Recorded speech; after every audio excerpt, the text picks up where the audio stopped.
Hello everyone to the cut down version of a god Solace, the D&D campaign that I'm currently participating in on my live streams every Tuesday.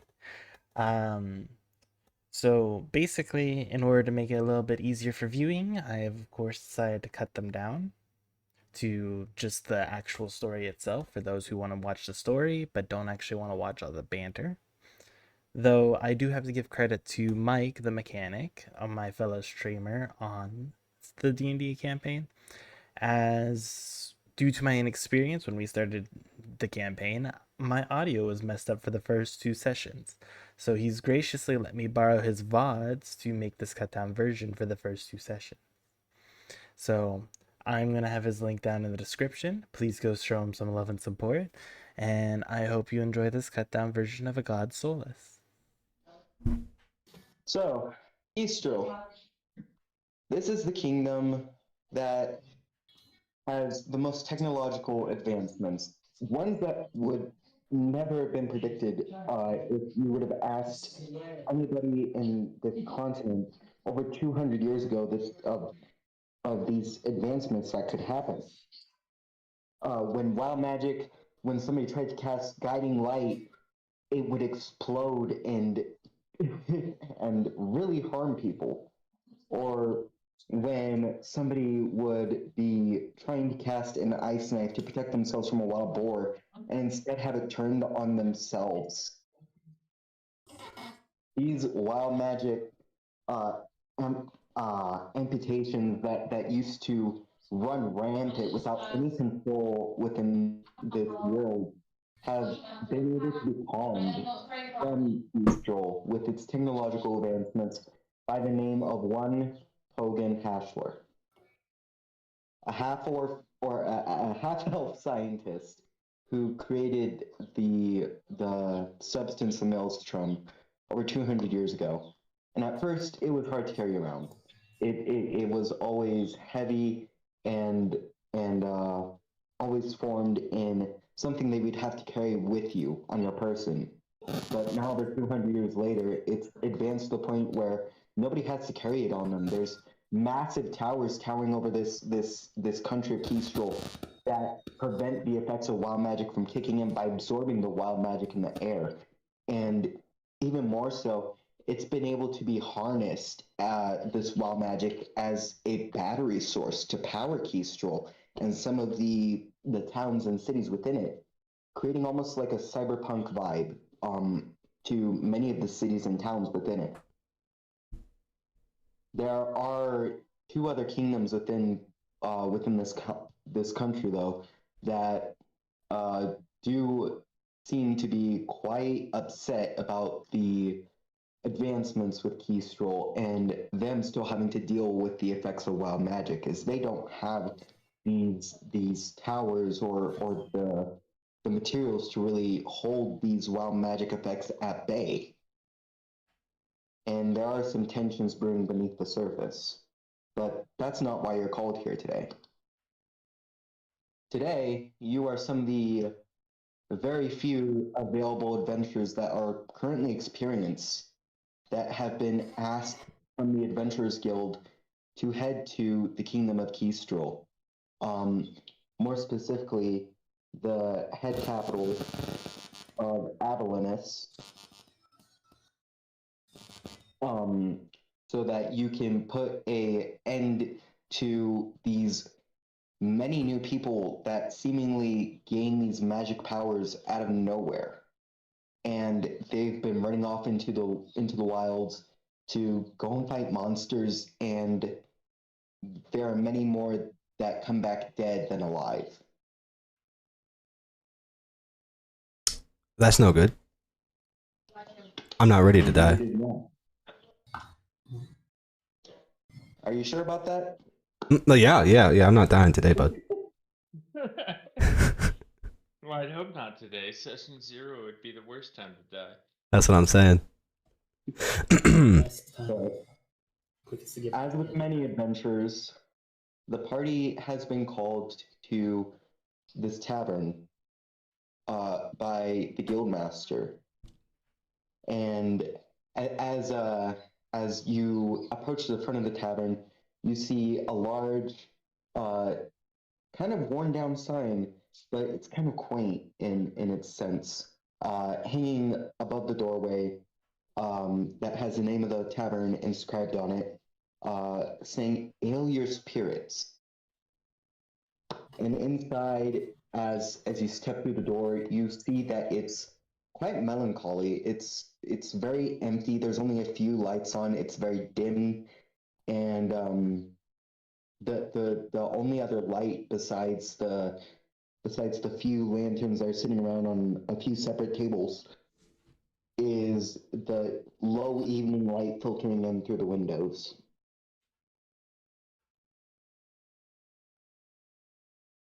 Inside, you find two people. One of them is apparently a half elf with dark bags under his eyes, many papers piled on top of the table in front of him, and his head resting in No his assault. hand, I am just an surrounding a adventurer. circle with his right thumb, and just looking at at all these papers with frustration. And the other is the bartender sitting behind the counter, using a rag and cleaning out the glass.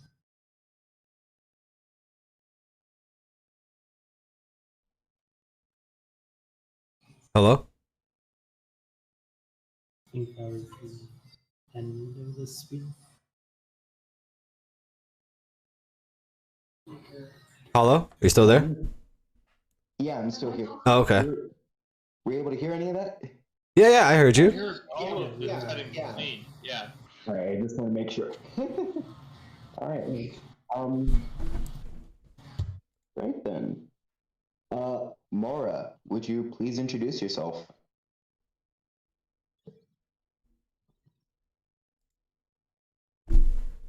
Mora? I think they're dead. Yeah, Jova's character. Jova? Oh, Yeah. it's Marua. Marua. Oh, all right. Yeah, that's right. Alright, what you see before you is a 5'4" tall female wearing monk clothing. The hood draped over her head, casting a shadow where only two bright cyan blue eyes can be seen. She has a staff on her back, is looking around the room constantly, fidgeting, standing in one space, but keeping mobile, just moving a little bit left and right, not really standing still. And she has a tail, a fur-covered dark blue tail.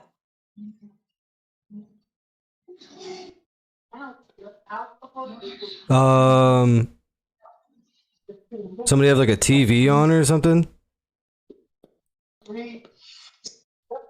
That I think it's Hollow's background. No, it was Rebel, but they went ahead and muted. Thank you, Rebel. I appreciate it. All right. Jova. So you see this half elf sitting at the table, head in their hand, just looking down at these papers, and as the door swings open, they kind of switch their attention towards you, and then you see like a tiny flicker of light in their eyes as they quickly like take their other hand and start waving you over and put the other hand on the table on top of their papers. I wave at them and I head over to them. Oh, thank you. I was being afraid that adventurers would never show up. Many of these adventurers that we've tried to get over here, they've just always had something on their hands, or it doesn't matter.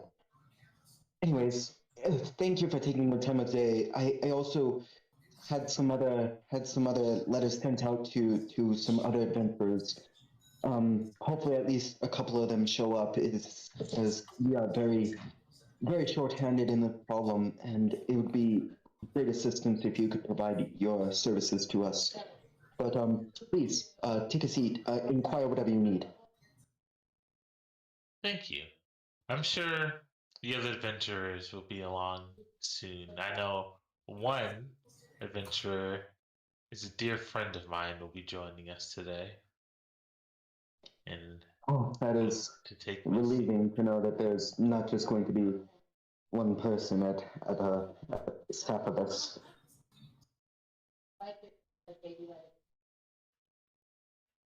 As I take my seat,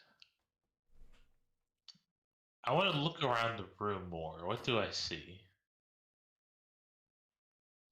As you look around the room, you see many different like kind of trinkets that have been kind of discarded at some places. They seem like very they're not like well crafted. They're not crafted by the hands of a master.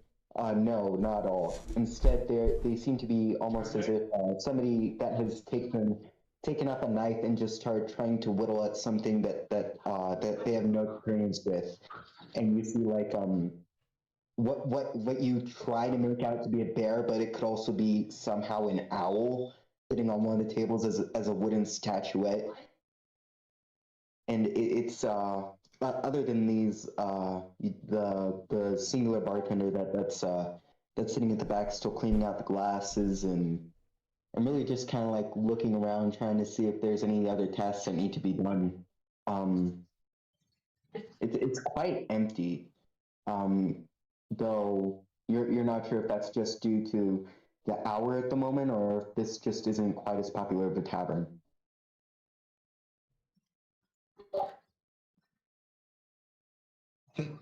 Fine. Oh, Sorry about that. all right. So good. Well, I will I'm get sorry, I will get the bartender's attention. Just like waving my hand, trying to like call them over here. All right. And you see his head kind of look up a little bit, and you see his long orange beard, as he is seemingly the make of a dwarf, though his height wouldn't say it at first glance. He is above the counter, but after he sees you wave him over, he seems to shrink as he walks around the counter and over to you. And you actually see that behind the counter is a bar stool that he's been standing on to tend to the counter. Hello, sir. Hello, hello. Would you like anything to drink? We have some rooms open if you'd like them. How may I be of service? I would like a glass of water. Easy enough. I'll get that ready for you right away. And would you like anything, sir? Oh, I suppose I'll have 2 beers. I know I've already had a couple tonight, but I figure that if there is going to be another 1 or 2 people that arrive, they should have some ale to drink. And as he says that, the door once again swings open, and Darren, will you please describe your character? Well, hello. My character, Alwyn, the Wood Elf, is quiet but yet seems very friendly and walks with a very welcoming stride and looks to look around the room and nod friendly at others and approaches the bar swiftly as if he is quite thirsty. Yeah. Well, it appears that we have another one that has ever so graciously come. Thank you for responding to the letter. May I inquire what both of your names are, by the way, as I don't believe that I've received any tailors to your names yet. Yes, barkeep. Hello, I'm Elwyn. This is the half elf that was sitting at the table. But it is a pleasure to meet you, Eowyn. Nice to meet you. And you are? My name is Alexander. Alexander. Nice to meet. My pleasure to you as well. And what have you? And he turns towards Mara or Marua. Maybe hot topic. You see Maru is off in her own little world, and then she'll just snap back to it and just go, huh? What? Sorry, didn't mean to intrude. What of your namesake? As mine is Alexander. My name is Marua. Ah, it's quite a lovely name for both of you indeed. And at this point, the bartender comes back over and sets a pint of water and 2 pints of ale on the table, and starts going back over to the back of the counter and cleaning the mugs and cups of sorts. Okay, I gesture towards the ale as if I'm asking if I may. I may. Alexander gives you a slight nod. Okay, thank you, Alexander. What are the troubles that I've heard of that I was summoned here for? Well, for that matter, I believe that we should wait for another couple of minutes, just in case anybody else has decided that they've wanted to join as. Well, I sure do. You two will be the only ones. I sure do hope so. We could use a few more set of hands. Indeed. All right, and at this point, Cat and Thud, will you please both introduce yourselves as you walk through the tavern? You can go first, bud. Sure. Ah, Marua, there you are. You see a very tall Goliath come into the room. He's just a big, dumb, burly man. That's all you really need to know.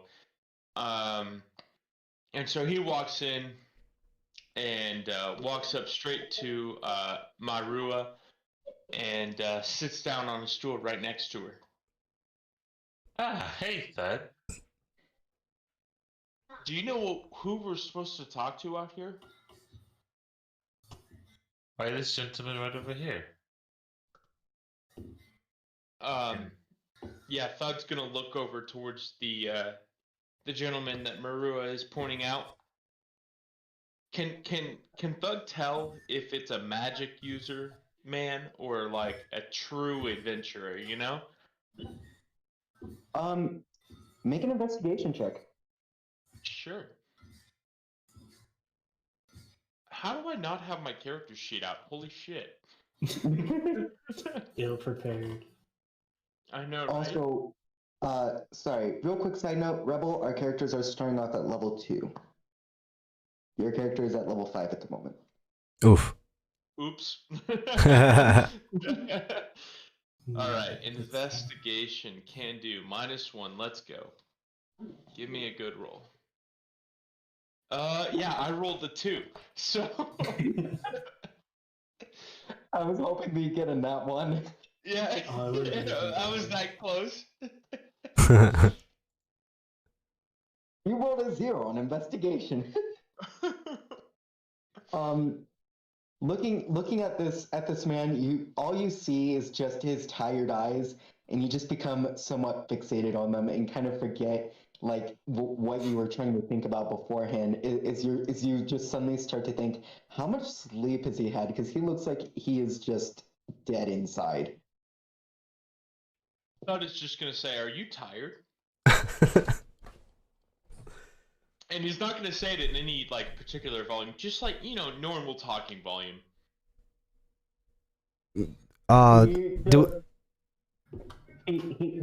he does is he looks at you, and then he waves a hand across his face and casts minor illusions. That way the bags under his eyes are gone.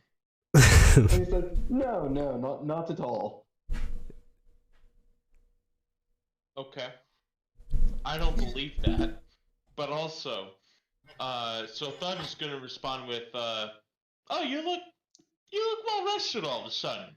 How long have I been here? And Uh, you've been here approximately 5 minutes, I believe.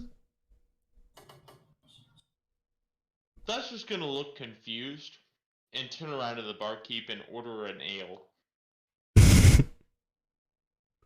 You see him quickly turn to a tap and pour some ale into a mug, then quickly get off the step stool and hobble over to you, set the beer on the table, run back over and hobble back up onto the stool, and then this time instead of standing on the stool, he just sits down so his head is barely poking over the counter. Ah, thank you, kind dwarf. And Thud is gonna raise his glass, and cheers with, Marua, and say to a prosperous future. There we go, that's the word. Into a glorious adventure. Elwin raises his glass and nods. Okay, so y'all know the Dwight Schrute meme with Angela right next to him from The Office? Okay. That immediately is what happens to Thud. He's like, oh, what the fuck? Where'd you come from? I believe there's another adventurer here. I haven't gotten your name. My name is Thud. Thud, hello. Nice to meet you. I am Elwin. Proud fighter and fisticuffs Uh, settled. I'm not going to lie. You've made quite a presence. I was talking about the other adventurer here. Pulling a bunch of the other adventurers, they skidded in a very small little 2 foot 5 inches kobold that was trying to sneak in behind Thud as he went on with his boasting. They're carrying a staff that's probably too big for them. And we're currently in the process of trying to climb up a bar stool when they were called out, and they were taken by surprise and fell off with this little eep. And they're like, oh, I'm Cat. Are you alright? I'm perfectly fine, they would say, hopping back up like super quick. And they just continue to try to climb up onto this bar stool again, just almost zoned into it. I don't really know what else to do. All right. And you see Alexander, as he hadn't noticed you before, he quickly darts his head over to you, and you see him dart his head over to you, and he suddenly loses all sense of balance, and his eyes glaze over for a moment as he falls off his stool as well and onto the floor. And he quickly gets up and starts brushing himself off, and says, "Oh, I'm terribly sorry. My name is Alexander. Ugh, jeez.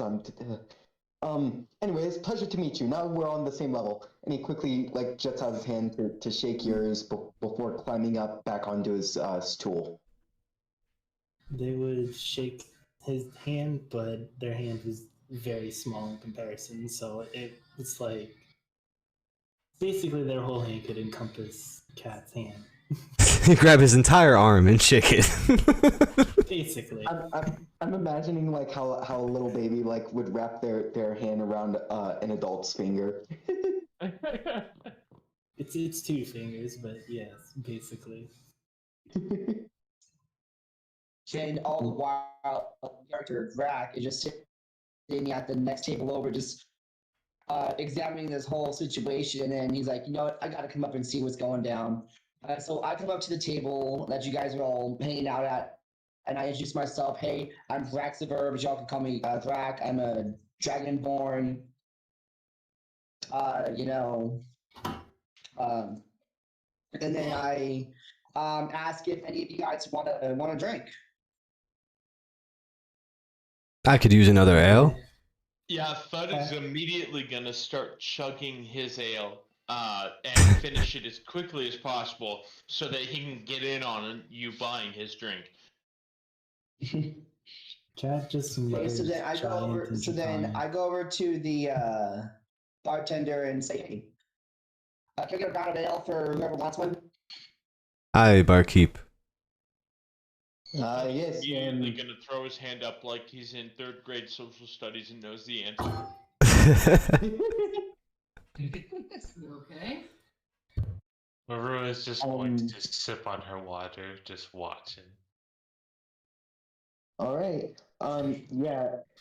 You see the barkeep kind of glance over at the table and say, "All right, well, let's just go the first round free, as I hope to have some more loyal customers with these folk. But I will need some coin for this round. It will be one gold coin for the lot of you."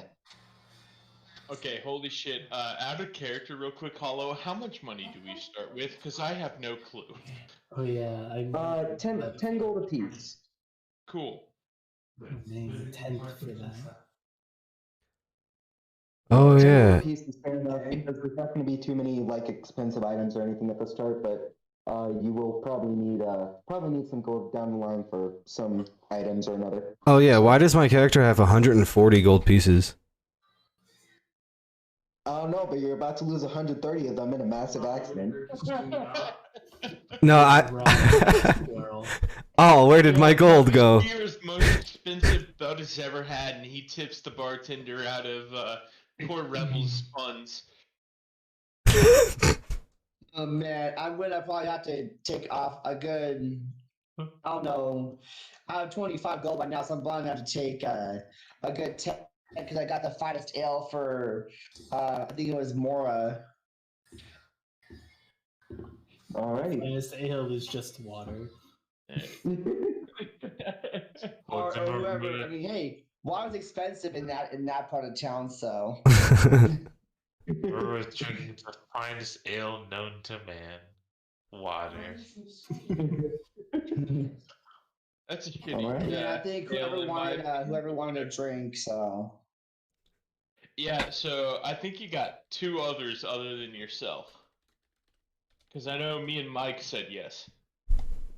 Yes, yes. So then, I take 10 more gold pieces off my wallet and down to only 5. Alrighty. So his eyes widen at this amount of gold, and he's like, "No, it's just one gold piece for the lot of you. It's all right. You can keep this." Okay. Someone Can I add can. 1 gold piece back to my wallet then? All right. And he like carefully takes the gold and sets to the side inside a small box at the backside of the counter, and he starts opening up the taps and holding each ale mug underneath, and then putting them on the counter. He grab and deliver it to the table.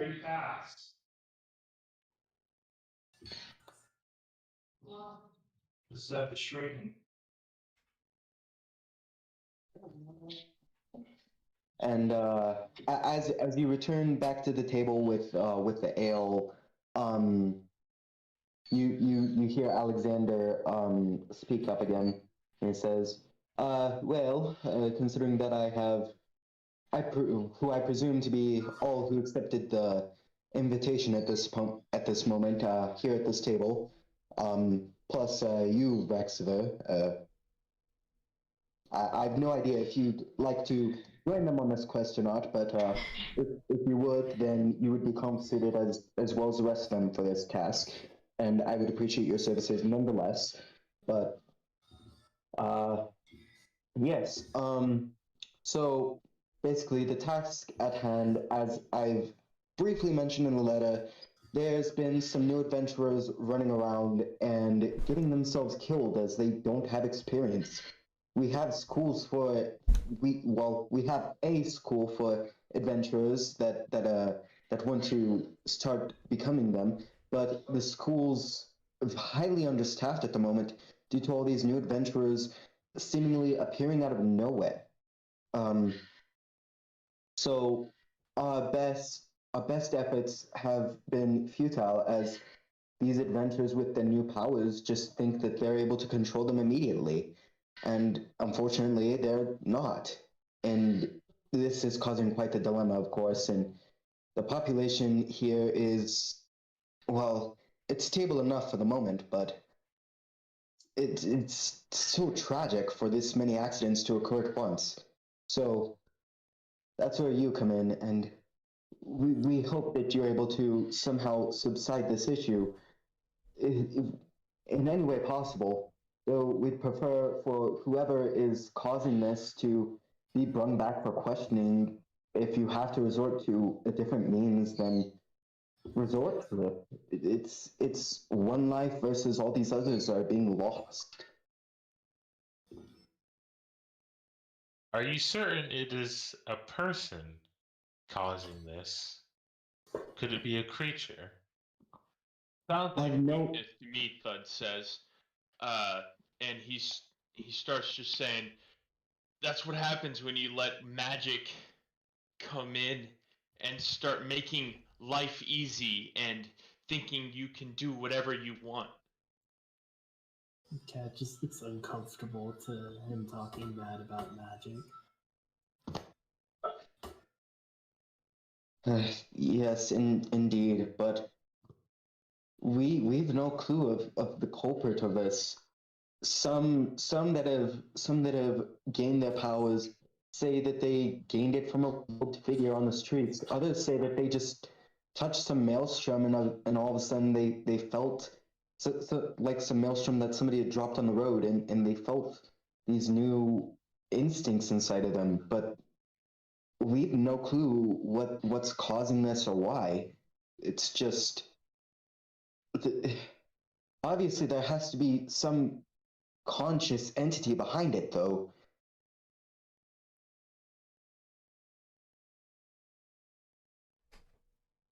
If there isn't, then what else are we supposed to do behind this force?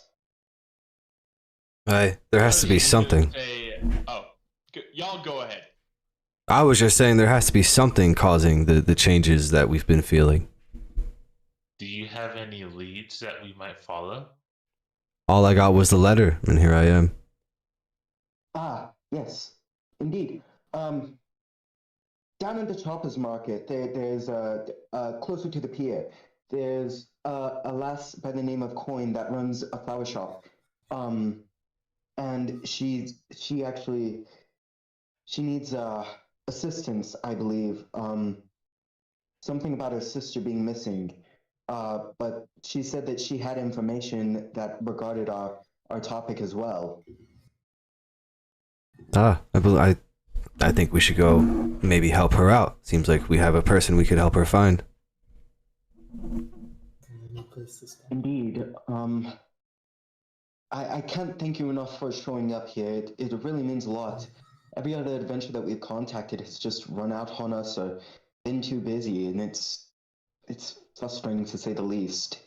Of course, we can't hire the new adventurers that are showing up at our doorstep because, well, they're weak. Clearly, this is our lead. Thud. They're weak. Well, they're weak to put and it they'll get simply, themselves killed. They yes. have a lack of experience.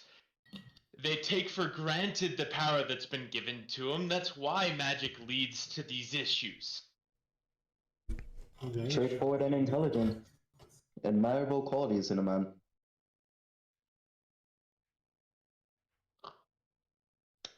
Aye. Which way did you say the pier was? Yes. Just down that way. And of course, it's in the shopping district. And he goes ahead and points out towards the door a little bit, and you see out the window that there's like a very clear alley that has at first like many housing districts kind of lined on the sides, but later on down towards where it slopes and levels out a bit, you can see many kind of stalls and shops that are starting to open up, and have goods and all that for people, and you see a couple people milling about down there as well. Mm. Alexander, will you not be accompanying us? You're staying behind? Unfortunately, I can't. I have much too much work to do. And he gestures to the stack of papers on the table that are piled fairly high. As you see, like many parchments and the first one that he gestures to on the top, you see in bold letters at the top, notice of death. Aye. See, you've got a lot of work on your hands. Indeed, every time I have to fill one of these out, it hurts more than I'd care to say. I don't think you'll have that issue with us. I think we're gonna figure this thing out. I pray that you do. Starting with this missing person, of course. Yes, indeed. May Gadol's blessing be upon you. And you as well. Well, what do you say, fellow adventurers? Shall we go off and see if we can help this person find her missing sister? DM, am I done with my drink? I'd say that, If you're not, I'm sure you're about to chug it. considering that you chugged the first one, you know what? I'll leave it up to you. You can decide to chug it again, or you can decide to just take it with you, or what. Yeah, Thud's gonna complain about the state of his beer not being empty. Leaving right away. He wants to take his time. Nah. All right. Just jump later. Speaking of you chugging your beer the first time as well, make a Constitution saving throw for me real quick. This is what I was made Oh for. boy, Let's already. go.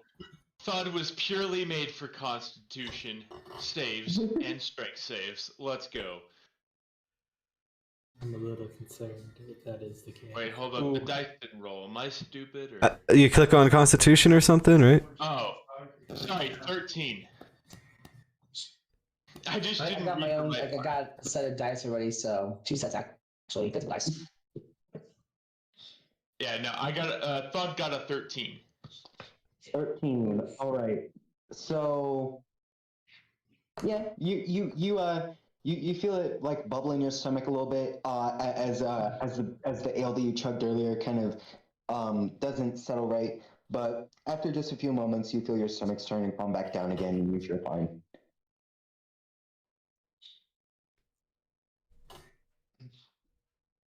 Aurora just finishes the last of her water, placing her cup gently on the table. Mm-hmm. And Elwyn was sipping on hers and finishes up his, I'm sorry. I am ready when you are. Ready to roll. Cat hadn't even gotten anything, so they've just been sitting there ready the whole time. They looked eager to get out. All right. And as the handful of you leave the tavern, you take a look back and you see Alexander lift 3 fingers and to the bartender, and you see the bartender just immediately just get 3 glasses and start filling them up immediately, and you watch as the minor illusion drops and his eye bags are back, and they're in. If they could be worse than before, they were worse than before.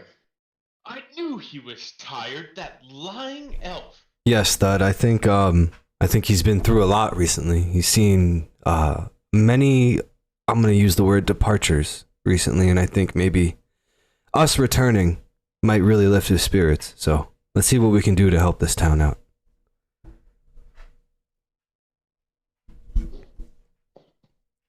All right. Yes, I think the entire time that Alwyn was saying that, or Elwyn, sorry, is that right? Yeah, Elwyn.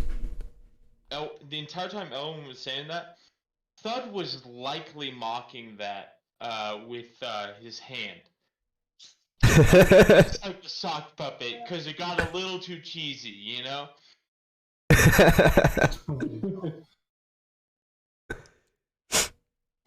Thud retorts at the end of that.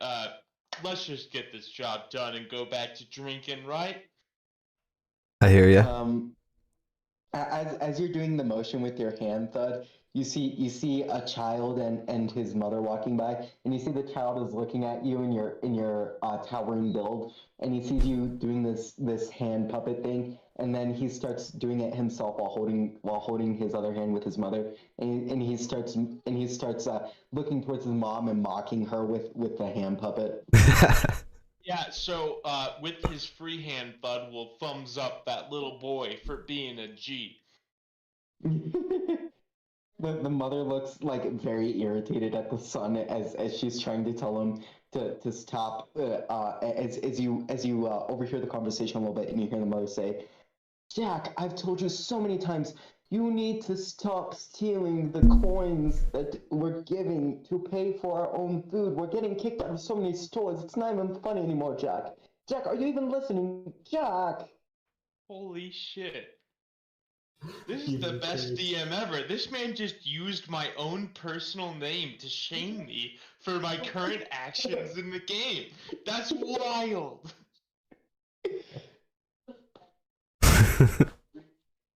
Unintentional backlash. Yeah, right? I feel bad about my actions now. A great campaign. This man just nailed the name. That's what's up. But yeah. After this event occurs, you start heading down towards the shoppers market, and as you're walking down, you actually see two children, one with a sword and the other with a staff, that are just play fighting with each other. And as they are, you see the child with the staff accidentally like cast a tiny spark of fire and light the other child's robe on fire, as they are quickly like running around trying to pat it out before they rip off their tunic and throw it onto the ground and start stamping it out.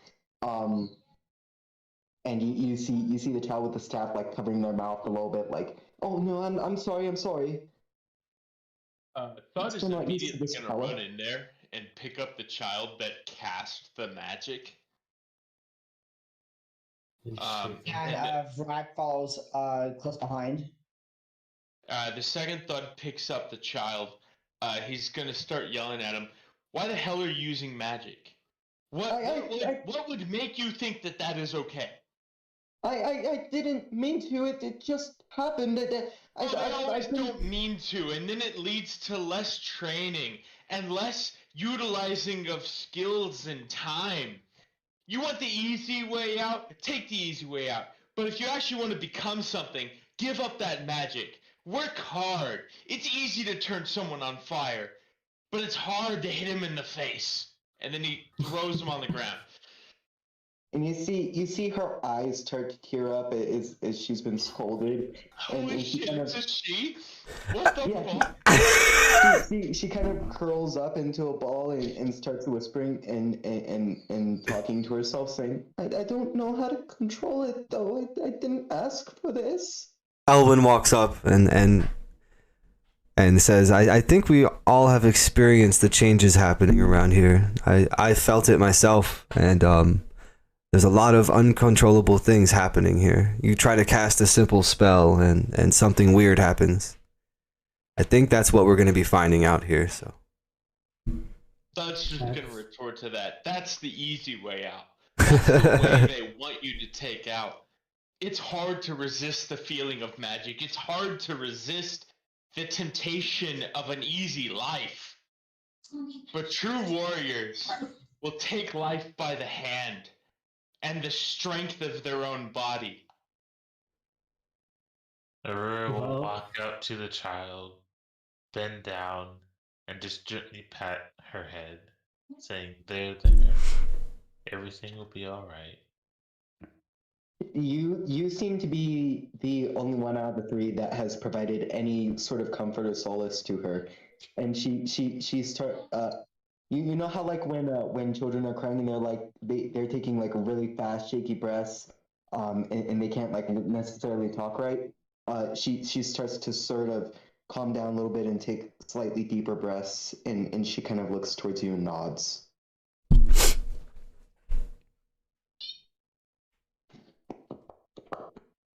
I apologize for the background noise, by the way. I didn't hear anything. You're all Gucci, man. Life is hard. All good. Maria will smile underneath her hood and stand up. All right, let's get going. All right, and you finally reached the market area. About I'd say about 15 minutes later. It was a fairly short walk. Um, and as you reach this market area, you see that it's there's only a few people milling about this area now as the sun is setting over the horizon and just dipping over the sea line in the distance. Um, and you see the few stands that are still open starting to close down, and eventually it gets to the point that there's only one shop still open with its light on, and hanging from the shop's door is a quaint little sign. It's very small, that just says coin and metal flowers. I believe the shopkeeper's name we were supposed to be meeting with. Sorry. Her name was Coin. Was that Meryl flowers, as in like Meryl, The Pokemon? as in no, not as a Pokemon, but as like the emotion, you know? No, it's just Meryl As the Marel. Pokemon. Got it. As the Pokemon. I just wanted to Yes, of course. Give him 15 more levels and she'll evolve into a Azumarill. One can hope. Oh, Lord. Exclamation point, Pokecat. But yeah. So this is the only shop that's left open, and the windows are tinted with this kind of golden embossment on them. And you said it looks like it's the only shop that's open? Yes, it's the only shop that still has its lights on and actually appears to have people inside. I make my way towards the door and head on in. Immediately gonna follow behind Elwyn. Yes, I'm heading on in. The only reason he's following him is 100% because it's the starting zone of the Alliance humanoid in World of Warcraft. So just so it's known to everyone else the intention behind it. So if you ever play World of Warcraft, the starting faction zone of the humans is Elwyn.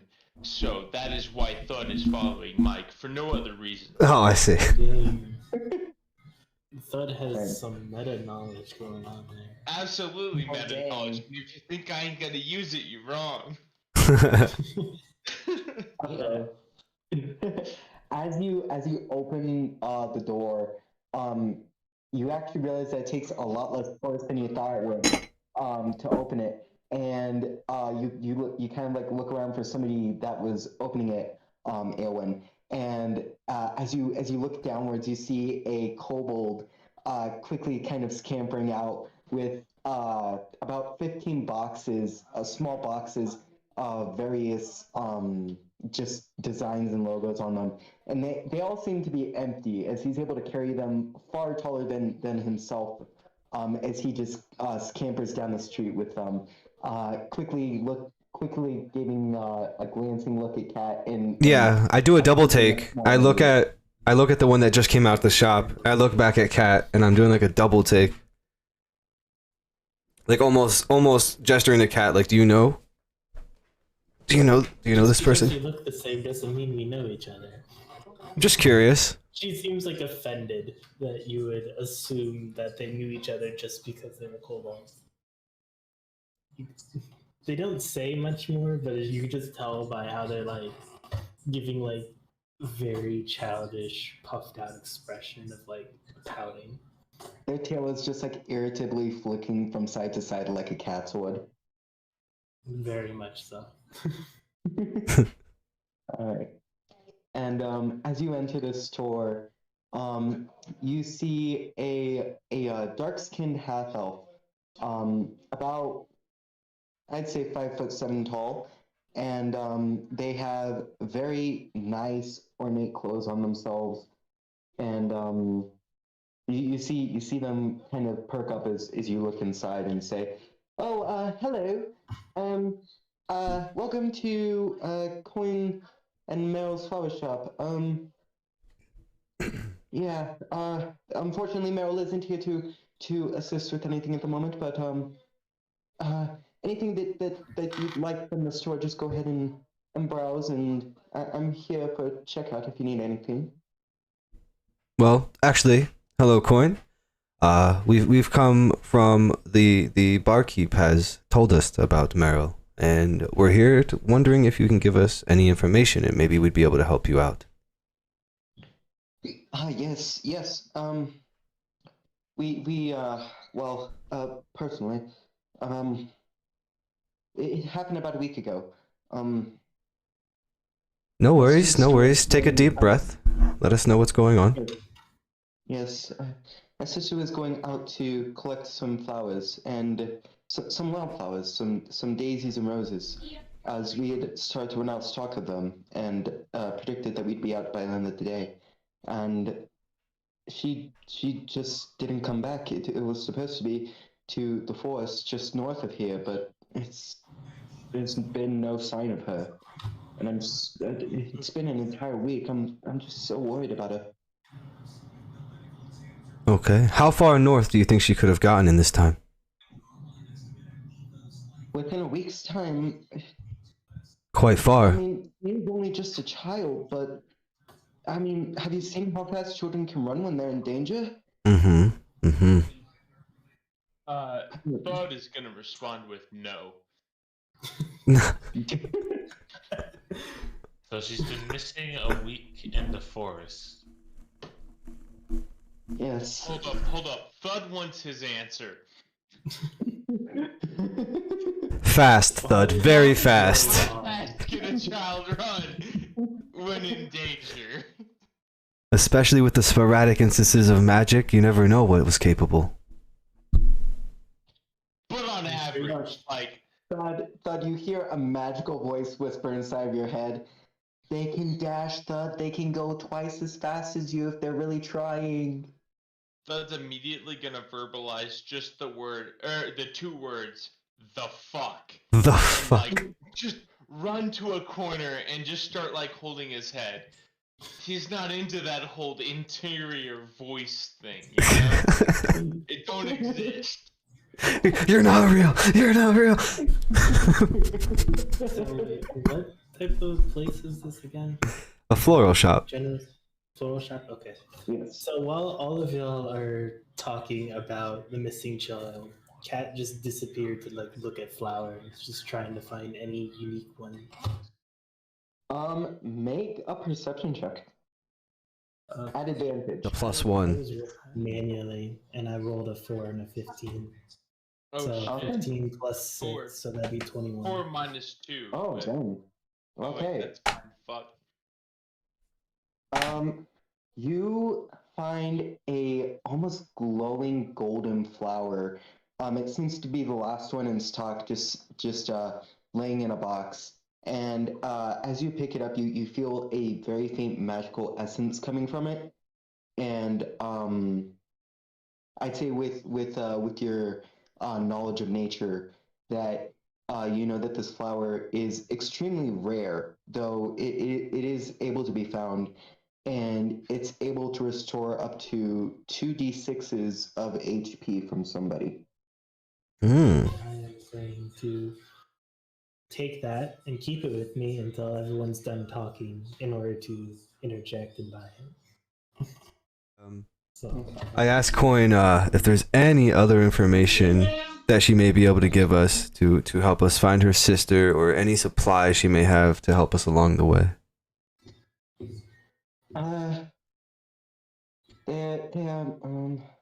Oh, yes, yes, yes. Right, that's right. Why didn't I think of this sooner? And you see her kind of quickly rummage through something underneath the small counter, um, and pull out what seems to be like a small blue handkerchief. And you see that she holds her hand out to it for a second, and it glows very faintly for a moment. And she hands it to you, and she says, "I've casted locate object on that, and the mechanics are a bit weird, but the way that I've casted it specifically is this will guide you towards her. At least if all goes well. She never takes her locket off of her, so hopefully it'll tug you in the right direction or some of the sort. But This is charmed for finding her locket. yes, yes. Okay, However, it won't last for all that long, so I beg of you to hurry. I think we should get going, guys. Let's hope she still has her locket on her. First, they would say like very quietly from behind the coin, just like an first, and then just like hold up flower. I picked the bag. Tell you what, you bring my sister back safe to me, you can have that flower for free. Normally it'd be about 25 gold pieces, but Holy. nothing's more precious than my sister. She just like nod like for like furiously and just like put the flower in her bag because she can't afford it. She's just gonna take this deal and go with it. I say we get a move on. Any time wasted is time that this young girl could get lost. Y'all do it. Y'all do it. I agree. Yeah, go ahead. Hi, Frankenstein. So, with haste, you all start following Aelin's lead, with handkerchief in hand, as you're being told different directions, not necessarily harshly in different directions, but as you're walking forward, you get a slight tug to the left, and then you get a slight tug to the right, as if it's readjusting to a position that's moving around. Almost like a compass, it feels like. Yes, that's almost precisely how it feels. And once you finally reach the edge of the town of Avalonis, it takes about 20 minutes for you to reach the edge and towards the more enclosed and forest area. Okay, so it's less of a border, like there's no border of forest in town. It's like there's a path that we're taking towards the forest. Okay. Yes. Okay.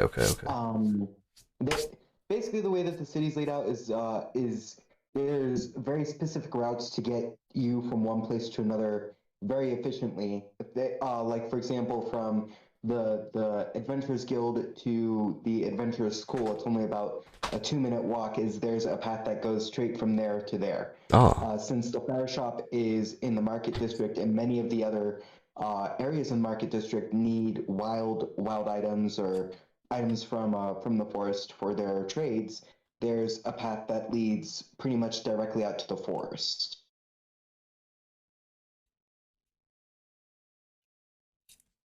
Okay. Okay, so in that case, my I have like a pendant that's on my on my neck that kind of has like a gold aura, but it gets stronger as we get closer to this forest. So it's telling me that I might need to run a perception check because there might be something to go down that forest. Okay, go ahead and roll question. perception. Stronger, hold up. Stronger in what way? Is it like producing more light, or is it like giving off some kind of vibration or whatever? Or is it just It's like giving off more. It's like giving off more light, but it also being a stronger vibration as well, because it kind of is a mixture of both. Okay, if it's giving off more light, can I hollow roll a perception real quick? Yes. You. All right. We'll call it above 14, yeah. I'd say the light, or what are you thinking? I'd say perception above 15, really, because Sure. it does seem to be a more personal item, so it's probably a little bit more guarded in that scenario. I did And roll an Rebel, go ahead 18. and roll for yourself as well. I rolled an 18. Okay. Um, so I guess Thug is I gonna. rolled a 2. So, There is absolutely uh, nothing suspicious or anything about this forest at all. It's just a normal forest. It's beautiful. There's flowers everywhere. You could lay down and take a nap and be perfectly fine. what is? Okay, then I. Good. No. You go ahead, Rebel. Yeah, because I guess then my pendant might be off the first. I might take it to another magician because a magician in my own kingdom gave me that. I don't know, some cave. So I guess it's like I'm gonna go back to that magician later on after this adventure is over to just to check to see what's going on here with this thing because it was handed down to me from my forefathers. So. Okay. I start to wonder if I can see any type of tracks or maybe disturbed bushes or tree branches around. Because That would be a nature check. okay. So do we lose the locket tracking spell by the time we reach the forest, or I is got- this just on top of the charm? To answer your question, and when you feel as you get farther from the shop, the spell's connection is slowly getting weaker as the tugs become less powerful in each direction, and to the point that you could barely feel like a tug in either direction or any of that. The charm is wearing. Does Thud notice the pendant giving off anything? I rolled a 20, by the way, for my nature check. 20 on the nature check. Okay. So you see very heavy boot prints. They seem to be maybe 4 or 5 days old. About a week. Because there's been dust that's kind of rolled over them and kind of filled in where it should be a little bit more prominent. You can tell this. And you can tell that these boot prints lead off in this kind of this soiled area and down into what seems to be a type of rabbit hole almost. Oh, okay. Do the others notice that I'm seeing them, or do I need to tell them? They can make their own separate checks if they'd like, but otherwise, no, they wouldn't be able to see it. Okay. How does the perception check of the other guy's pendant work? Is there do we know how far long this trail of boot tracks leads? Yeah, I see a trail of boot tracks here, guys. Let's follow. I believe that might be the best course of action here is to follow them. Yeah, I'm gonna go ahead and I want to see how far it leads based off of my investigation. So. Okay, so I'd say that after Aylwin kind of points it out to you guys, it's obvious enough that you guys are able to follow the tracks, and you follow these tracks for maybe about 20-25 minutes, and Aylwin, that the spell that was casted on the handkerchief, after about 5 more minutes of you noticing the tracks, you realize that the spell has completely faded off of the handkerchief, and you're solely relying on these boot prints now. And you eventually arrive to a bush that has several of its flowers picked, and you see that many of them are dropped on the ground and kind of scattered around, almost as if like something. I believe somebody was collecting flowers here and was surprised somehow. Yes. That's what I'm getting at. That's how I'm feeling. You see animals God is nearby? immediately gonna ask Elwyn, what do you mean by surprise? They, Surprise that they found the right flower, or surprise as in like someone was gonna pick no, they had the flowers in their hand. They were ready to put them in a pouch of some sort or something, and something or someone startled them, and they dropped the flowers. It looks like. Is there Why any- didn't they just clench onto the flowers harder? That makes no sense. Why would they let go? Just while because Fox some going on his random rant, person? is there Hmm. any animals nearby? Maybe they weren't supposed to be there or something like that. Maybe, Maybe they were snatched. possibly. Okay, I believe Kat was asking about animals in the area, or Yeah. Is- I'm gonna say that you don't really need to roll for this, but from what you can tell, as you're kind of like investigating the area around the bushes and from the boot trails that you'd seen before, you don't see any sign of any type of medium to large animal at all. Not even humanoid or anything of that sort. Is there any small animals that look like they're very common to the area? Because I was going to do the first level spell, speak with animals to inquire about if they saw anything. You've passed by a couple rabbits, a couple squirrels, even like a colony of ants. I'll let you take your pick of them. You said rabbits, ants, and what? squirrels? Rabbits, ants, and a couple squirrels. I'm gonna go with the squirrels because they know how to get around. Okay. Um, Days so you nuts. cast speak with animals on this red-coated squirrel. It has like a very prominent red coat above the others that are kind of sitting in the tree watching you, and it kind of freezes for a moment as it feels you cast a spell on it before it tentatively kind of crumbles down the tree towards you and sits about 15 feet away from you, still being cautious just in case. And you hear it say, "Yes. Did you do something? What is this?" What you call it? Asked.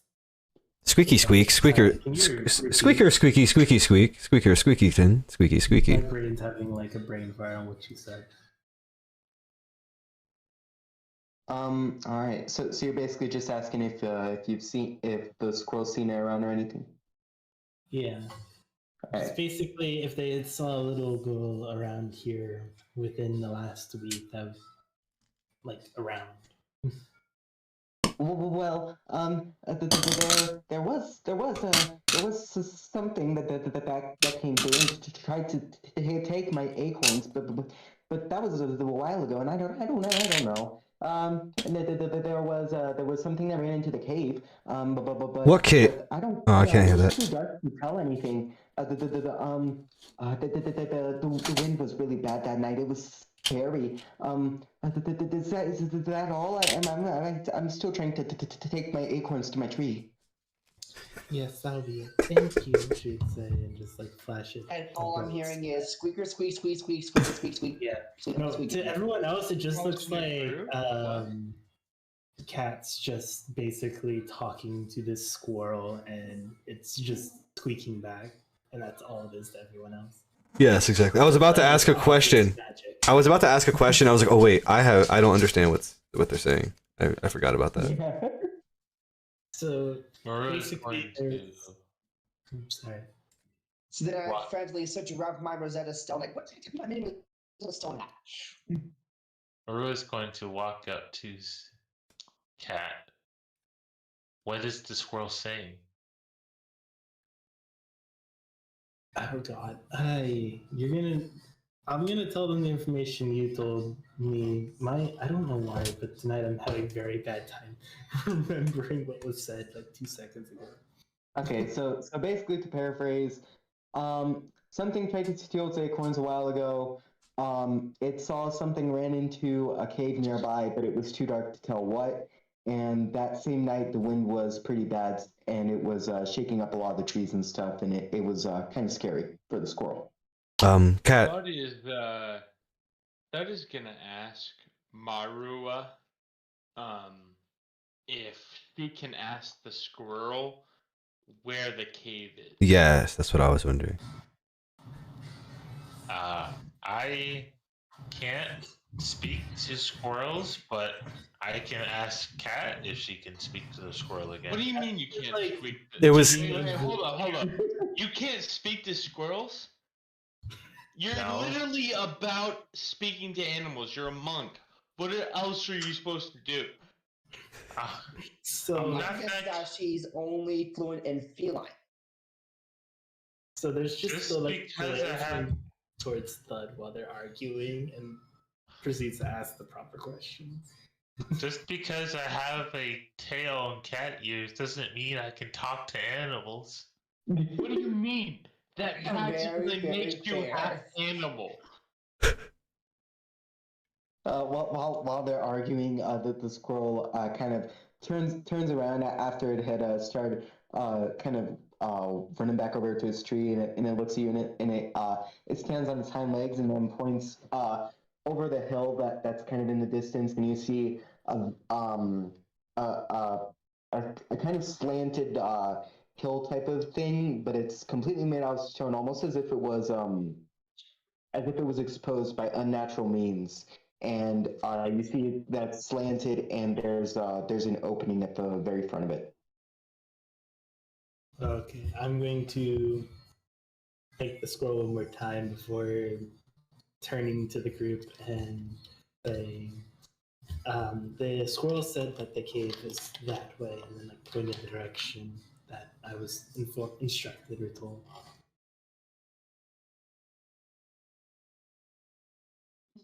Thank you, Cat. Also, under her breath, she's going to call Thud a moronic giant in Draconic.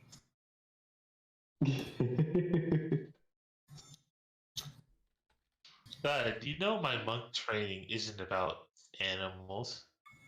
My monk training is about stealth and combat. Also, I'm glad that Thud did not pick up on the fact that Cat used magic to speak to a squirrel.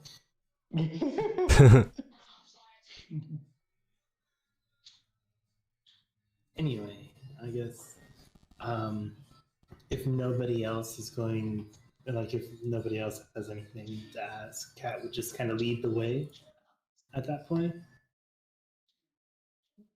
Yeah, Maru will follow her. We'll go on. I'm imagining Thud just trying to argue with Marua the entire time still, while Marua just walking away and ignoring him.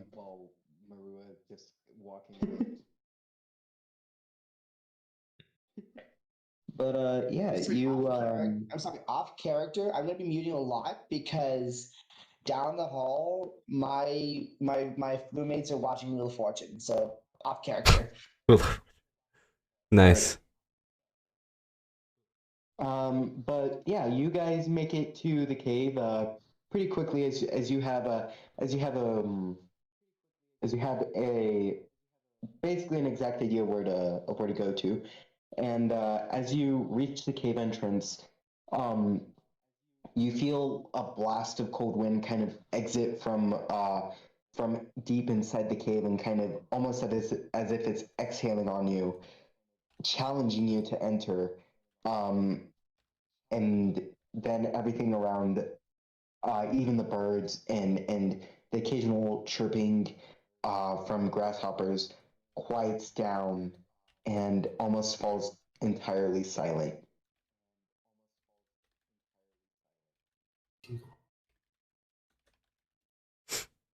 Maru's going to examine their surroundings and just look at the cave, just seeing if she can see anything from where she Okay. is. About Who the was cave. trying to make the investigation check of the cave? I believe it was Marua, right? Yes. Yes, where's this Okay, cave? can I roll for that? You want to roll perception, investigation? Investigation. Well, we know where the cave is because I was directed it there. I think looking at the outside of it. Oh, the squirrel told you where the cave was, Cat? Yes. And Cat led them to the cave. Okay. And I think you're outside the cave. Correct me if I'm wrong. Nope, you're correct. What'd you roll, Joba? I got a 14. Okay. The only thing that you can really tell about this is that there is something of a magical property within inside the cave. But that's all that you can really tell. That is gonna ask, or at least say to Marua, hey, how do you feel about this? It's kind of weird. People were talking to squirrels.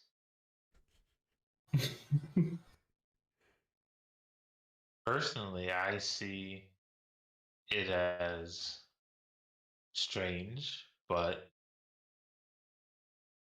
we've seen stranger things on our travels together. Background Cat's just moping about being called strange.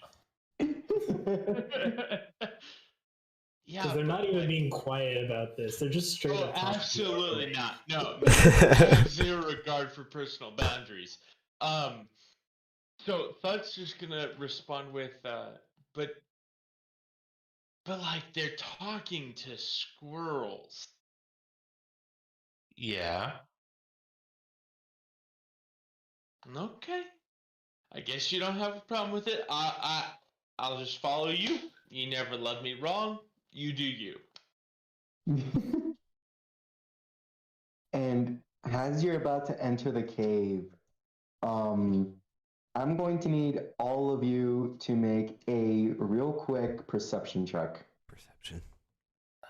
Active or passive? Ooh. That's off. It would be active. Cool. Perception. I Go. got an 11. 17. Dude, talking nat 20. Let's go. 16. Thud's a G. As well. That's a Thud is an G. absolute G. The only time Thud will do anything worthwhile. Yeah, right? Anything like intelligence or wisdom based, this is right now. All right.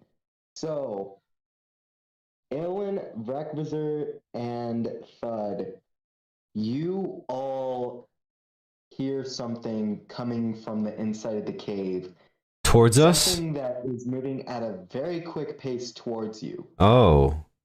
And you three will have an extra round of combat to prepare for this next turn. Yes, I draw my bow since I hear something coming my way and notch an arrow. Okay, so you'll have a chance to hit one of them with your bow. Well, of course, I would like to not, draw my bow, like draw back on the arrow. I'm just notching an arrow because I'm not sure what's coming at me. And if I see a little girl, I'm not going to shoot. Yes. Oh, no, if he sees a little girl, he is absolutely going to shoot. That is his first action without checking anything. Thud, I think I'm hearing the voices in your head.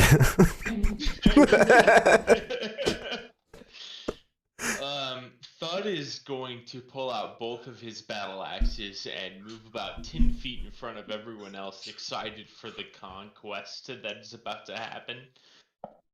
Marua has no idea what people are preparing for. She's like, what? Cat looks confused, just like, okay. As I ready my bow, I yell out, "Get ready! Something's coming!" With Oh, that, boom! man, Spoiler.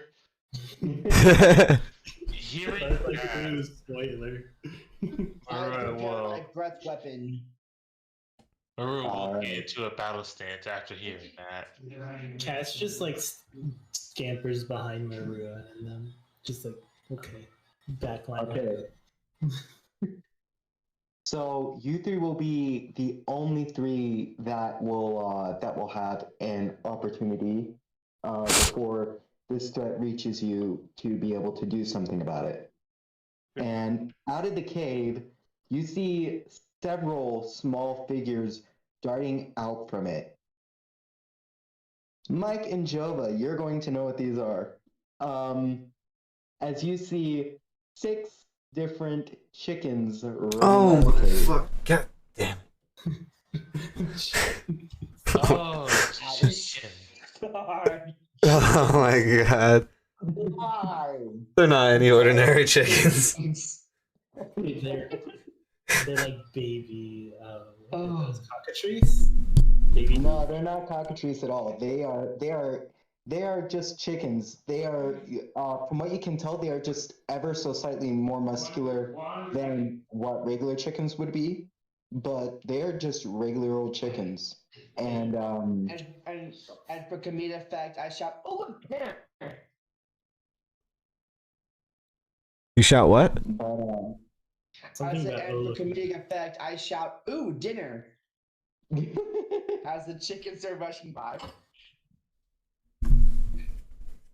But yes, all 6 of these chickens have a fairly standard feather palette, just the normal whites and browns and grays that you would normally see on regular chickens. However, there's you all get the feeling that there's clearly something different about these ones. Yeah, you did mention that they were swole. They're the weightlifting chicken. Yo, They're they swole. truly understand the whole concept of like muscle versus magic. That's beautiful. I feel like Thud's just admiring them as they run by. All right, and As they pass, or as they're coming, Marua's just going to put her hands down because they're just chickens. But that is where we're going to end the session for today, with the 3 of you having the first round of combat before initiative starts to do something about these guys.